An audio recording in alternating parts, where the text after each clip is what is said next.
Quero hoje contar a história de uma das maiores mulheres filósofas cristãs da antiguidade. O nome dela é Macrina.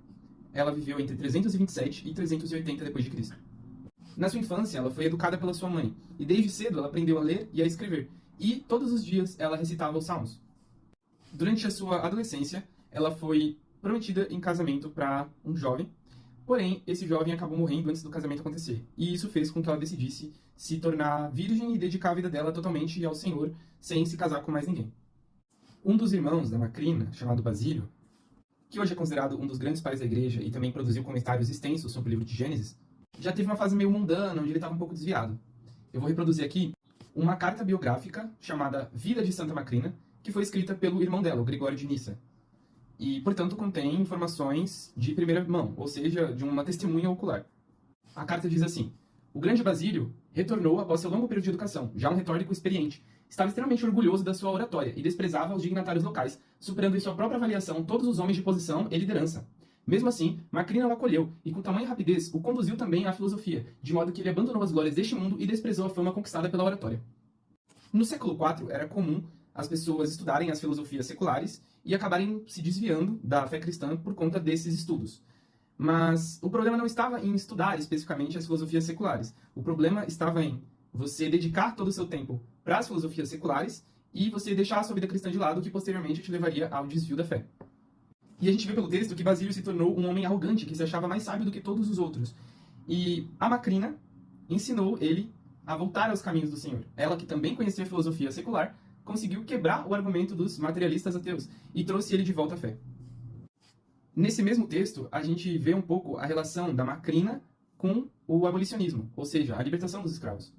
O texto diz assim: Macrina persuadiu a sua mãe a abandonar a sua vida comum e todo estilo de vida ostentoso e os serviços de empregadas domésticas aos quais ela estava acostumada antes, e a reduzir o seu estilo de vida ao das massas e a compartilhar a vida das criadas, tratando todas as suas servas e serviçais como se fossem irmãs e pertencessem à mesma classe que ela. Então a gente vê aí que a Macrina, ela tinha um conceito muito elevado da dignidade humana, e o seu irmão Gregório também. E agora eu vou ler um texto que é a Homilia 4 de Eclesiastes, do Gregório de Nissa. Por quantos óbulos você avaliou a imagem de Deus? Por quantas moedas você vendeu essa natureza formada por Deus? Deus disse: façamos o ser humano a nossa imagem e semelhança. Mais para frente é dito: Deus não faria da humanidade um escravo. Foi Deus quem, por sua própria vontade, nos chamou de volta à liberdade, quando éramos escravos do pecado. Se Deus não escraviza uma pessoa livre, quem ousaria considerar a sua própria autoridade superior à de Deus? Mais para frente, alguém que conhecia o verdadeiro valor da natureza humana disse que nem o mundo inteiro valeria o suficiente para ser dado em troca da alma humana. Portanto, quando um ser humano é colocado à venda, nada mais é do que o Senhor da Terra sendo levado à sala de leilões. Isso significa que a criação, como a conhecemos, está sendo colocada à venda pública. Ou seja, a terra, o mar e as ilhas e tudo que neles há. Como então o comprador fará o pagamento? O que o vendedor aceitará, considerando a grandeza da propriedade envolvida na transação? Então a gente vê aí que no século IV já existiam muitos cristãos que tinham essa consciência de que a escravidão é algo que fere o princípio do ser humano ser imagem e semelhança de Deus.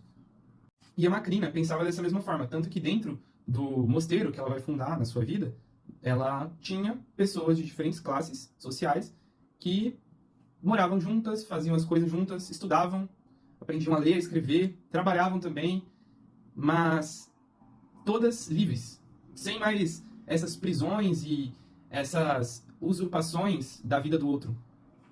Em relação ao mosteiro que a Macrina vai fundar, é dito que nele se alimentavam os órfãos, adotavam-se as crianças abandonadas. Ela era uma líder espiritual dessa comunidade.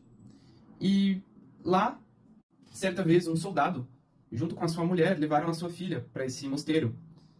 E a Macrina, ela conversou com os pais, alimentou a criança, e ela orou pela menina, e a menina foi curada. Então a gente vê que, nessa época aí da Macrina, a questão dos dons espirituais, por exemplo, o dom de cura, estava acontecendo, o que mostra que o dom não está restrito à era dos apóstolos. Gregório também vai dizer que a sua irmã expulsava demônios e tinha o dom da profecia. Agora, uma das coisas que mais chamou a minha atenção sobre a Macrina era o conhecimento que ela tinha da filosofia secular daquela época. Por volta de 380 d.C., o Gregório de Nissa vai escrever no livro Sobre a Alma e a Ressurreição os diálogos que ele teve com a sua irmã quando ela estava doente. E quando esse livro contém uma série de diálogos, né, entre Basílio e a Macrina, que também é chamada de mestra e professora. E lá eles vão falar sobre a criação, a vida, a morte, a existência, a imortalidade da alma, a ressurreição, bem versus mal, virtudes e vícios. E a Macrina ela age como uma verdadeira mestra, além de dialogar, falando sobre a filosofia secular, apresentando ideias de Platão, apresentando ideias de Epicuro, sobre o atomismo também. Ela também sabe usar a Bíblia de uma maneira impressionante, recitando versículos do Antigo e do Novo Testamento. E eles também falam de algumas teorias médicas da sua época, sobre o cérebro, sobre a alma. Eu vou ler aqui uma fala dela que mostra conhecimento em geometria, em astronomia e também em atomismo. Digo eu, há uma necessidade absoluta de que, qualquer que seja o destino de cada um dos átomos na parte superior da Terra, o mesmo ocorrerá na parte oposta, visto que uma única substância engloba toda a sua massa.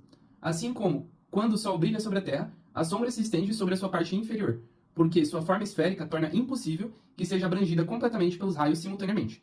E necessariamente qualquer que seja o lado em que os raios solares incidam sobre um determinado ponto do globo, se seguirmos um diâmetro reto, encontraremos sombra do lado oposto. E assim continuamente na extremidade oposta da linha direta dos raios, a sombra se move ao redor do globo, acompanhando o movimento do Sol. Então ela fala aí desse movimento aparente que o Sol faz no nosso céu, e ela fala da forma esférica da Terra. Além de falar que as mesmas leis da física que atuam desse lado do planeta, atuam do outro lado do planeta. Nessa obra, ela evangeliza o irmão dela, Gregório. O Gregório ficou meio desacreditado da vida depois que o Basílio morreu, e ele estava com várias dúvidas sobre a fé cristã. A irmã dele vai lá e ensina ele de uma maneira maestral, e faz ele voltar a acreditar na alma, na ressurreição, na vida eterna. E naquele texto que fala da vida da Santa Macrina, é impressionante ver como, perto da morte dela, muitas pessoas estavam a acompanhando, orando por ela, e mesmo quando ela morreu, uma grande procissão aconteceu com o corpo dela, e as pessoas entoavam cânticos ao Senhor, as pessoas adoravam a Deus no meio do velório, sabe?